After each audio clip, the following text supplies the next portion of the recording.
দাদা একটা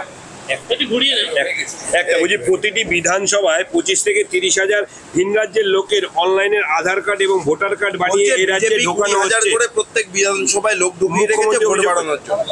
এবং পদ্ধতিটা কি? ওনার কোনো কাণ্ড জ্ঞান আছে? 14 বছর ধরে মুখ্যমন্ত্রী আছেন। ইলেকটোরাল রোলের রেজিস্ট্রেশন অফিসার কে?